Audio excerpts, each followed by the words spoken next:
Semakin Kacu melihatnya, semakin dia merasa bahwa benda ini memiliki masa depan yang menjanjikan. Bahkan keberadaan keluarga besar seperti Mahkamah Agung Ilahi tidak memiliki banyak kepercayaan diri untuk berani membiarkan utusan ilahi dengan terburu-buru memasuki tempat yang tidak diketahui. Terutama di dunia abadi, Mahkamah Agung dapat memanggil orang dengan kekuatan terendah, yaitu utusan ilahi. Ini semua adalah orang-orang yang berkeliaran di sekitar level ksatria. Meski kehilangan orang-orang ini, Mahkamah Agung tidak berani menyerah begitu saja. Lagi pula, tidak semua orang memiliki bakat untuk berkultivasi ke tingkat ksatria. Dan tidak ada yang dapat menjamin bahwa setiap orang berbakat dapat berkultivasi hingga batas atas batas bakat mereka. Akan selalu ada kejutan yang tak terhitung jumlahnya dan kesulitan yang tak terhitung jumlahnya. Dan hal-hal ini, Kacu, salah satu jenderal di bawah Frodro, sangat jelas. Di hati Kacu, muncul banyak adegan, yang merupakan kerugian yang harus mereka bayar saat menjelajahi medan bintang baru. Dan kerugian ini, dalam banyak kasus, terdiri dari orang-orang baru. Kacu ingin menghindari kehilangan yang tidak berarti. Dan sekarang, semakin dia melihat senjata di tangan Qin Yichen, semakin dia merasa bahwa itu bisa memenuhi semua persyaratannya dengan sempurna. Seseorang, rekam benda ini untukku. Aku ingin semua informasinya. Lagi pula, kalian, pergilah ke tenda besar untuk menemukan Lord Frodro secara langsung. Pastikan untuk melaporkan masalah ini. Dan katakan terus terang. Aku, Kacu, ingin ini mengurangi korban. Setelah beberapa pengaturan, tujuan Kacu menjadi sangat jelas. Yaitu untuk mendapatkan semua jenis informasi tentang senjata, dan kemudian mengambil benda ini untuk digunakan sendiri. Ketika dia sibuk di luar, di ruang ring yang kental, Qin Yichen tampak santai. Waktu yang dihabiskan untuk menjelajahi sebelum dan sesudah hanya setengah jam, tetapi Qin Yichen secara pribadi telah mencoba beberapa metode kontrol yang berbeda. Ada yang paling sederhana, yang dia laporkan setelah mengumpulkan sejumlah informasi, dan dia juga secara pribadi mengendalikan datangnya kesadaran, dan menyelidikinya sendiri. Sekarang apa yang sedang diuji Qin Yichen adalah cara penggunaan yang paling keterlaluan. Berikan senjata ini banyak aura, lalu gunakan untuk menyerang. Sangat disayangkan bahwa meskipun Qin Yichen memiliki hati, dia tidak mempertimbangkan banyak hal ketika merancang senjata itu sendiri. Bagaimanapun, senjata itu tidak memainkan latihan ini seperti dewanya. Sambil menggelengkan kepalanya, Qin Yichen membuat gerakan acak, dan senjata yang dia coba serang sebelumnya kembali kepadanya dari jarak ratusan mil. Setelah pengamatan yang cermat, Qin Yichen tidak bisa menahan diri untuk tidak menggelengkan kepalanya. Itu tidak terlalu bagus, bahkan jika ada, itu hanya memindahkan metode latihan ke sarang. Qin Yichen mengerutkan kening, memikirkan cara meningkatkan. Tiba-tiba, Qin Yichen mengambil senjata di tangannya, dan senjata yang melayang di langit jatuh satu demi satu. Senjata-senjata ini tidak terlalu besar dan disembunyikan di mana-mana, diam-diam mengamati penyusup. Barang anjing keluar. Sial, keterampilan macam apa yang harus disembunyikan? Dan memiliki keberanian untuk keluar dan bertarung satu lawan satu.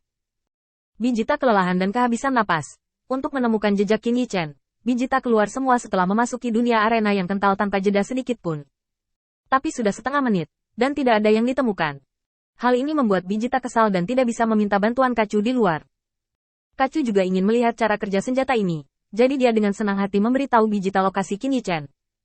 Melihat pagoda biji yang datang langsung, Qin Yichen tidak muncul. Tetapi mundur selangkah, dan energi spiritualnya langsung menyapu, menyembunyikannya di bawah pohon. Hanya diam-diam menyaksikan menara biji keluar dari hutan, mengendalikan senjata, dan mengamati informasi yang mereka berikan. Lagi pula, di tangan Qin Yichen, senjata ini belum berpengalaman dalam pertempuran nyata, dan Qin Yichen tidak yakin seberapa banyak yang bisa mereka lakukan, jadi dia akan mencobanya.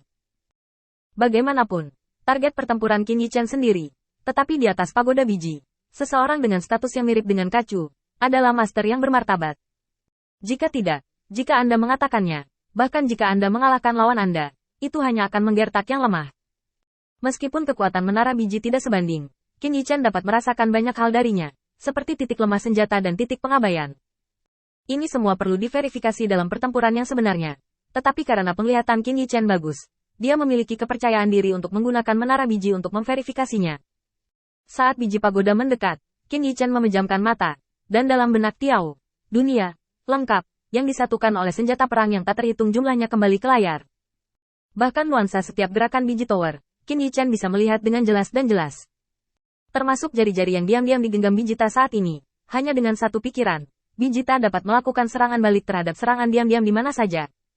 Qin Yichen sedikit terkejut dengan tindakan pagoda kontras, tetapi tidak terlalu terkejut. Bagaimanapun, ini ada di arena, dan di dunia yang dibangun kembali. Tidak mengherankan untuk waspada terhadap serangan diam-diam lawan. Apakah kamu sudah menemukannya? Qin Yichen memiliki beberapa keraguan di hatinya. Bagaimanapun, setiap gerakan biji pagoda berada di bawah garis pandang Qin Yichen saat ini. Ada ribuan senjata tersembunyi di dekatnya.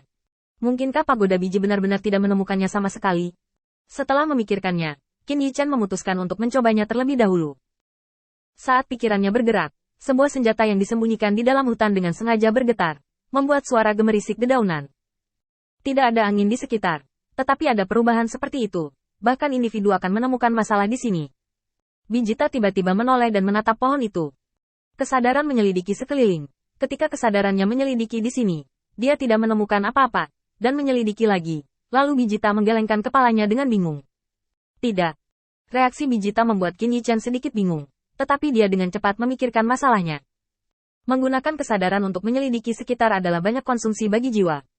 Untuk memastikan peran deteksi kesadaran, dan untuk mempertahankan kesadaran yang cukup untuk fokus pada lawan, tidak sia-sia untuk mendeteksi lawan. Deteksi kesadaran umumnya untuk hidup makhluk. Bagaimanapun, apa yang hidup adalah ancaman.